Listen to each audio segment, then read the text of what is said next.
Financial year 25-26 खत्म होने को आया है, पर फिर भी आपको कन्फ्यूजन है कि न्यू टैक्स रेजिम में सैलरीड एम्प्लॉई के लिए टैक्स कैलकुलेशन कैसे होता है, तो ये वीडियो आपके लिए है। तो फर्स्ट हम स्टार्ट करेंगे स्टैंडर्ड डिडक्शन से।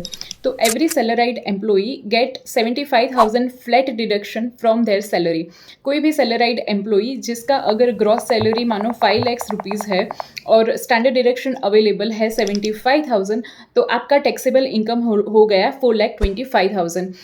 इररिस्पेक्टिव ऑफ योर सैलरी आपको फ्लैट 75,000 डिडक्शन मिल जाएगा from your gross salary.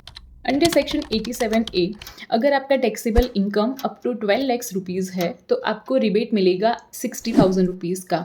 Remember here I am talking about आपका taxable income, not your gross salary.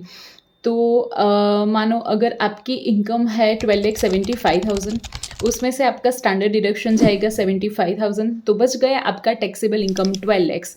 तो 12 लैक्स का आपका टैक्सेबल इनकम है तो आपको 60,000 का रिबेट मिल जाएगा from your total tax amount, तो आपका टोटल टैक्स हो जाएगा 0। तो इफेक्टिवली अगर हम देखें तो 12,75,000 की ग्रॉस सैलरी तक आपको कोई टैक्स नहीं भरना पड़ेगा। तो अब हम देखेंगे कि न्यू टैक्स रिजिम में कौन से इन्वेस्टमेंट अलाउड है। इन ओल्ड टैक्स रिजिम बहुत सारे इन्वेस्टमेंट अलाउड मिलते थे, जैसे 80C का, 80D का, 80E का और बहुत सारे।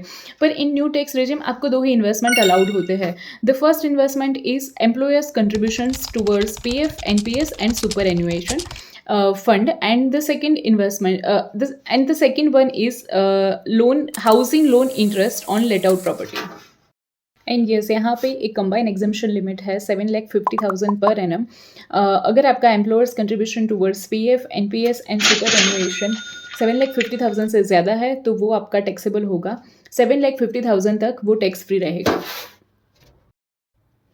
तो अगर हम समराइज़ करें तो new tax regime old tax regime के कंपैरिजन में बहुत ही सिंपल, क्लियर एंड अंडरस्टैंडेबल है, जिसमें आपको 75,000 का फ्लैट डिडक्शन मिलेगा, 60,000 का रिबेट मिलेगा और लिमिटेड ऑप्शंस अवेलेबल होंगे फॉर इन्वेस्टमेंट।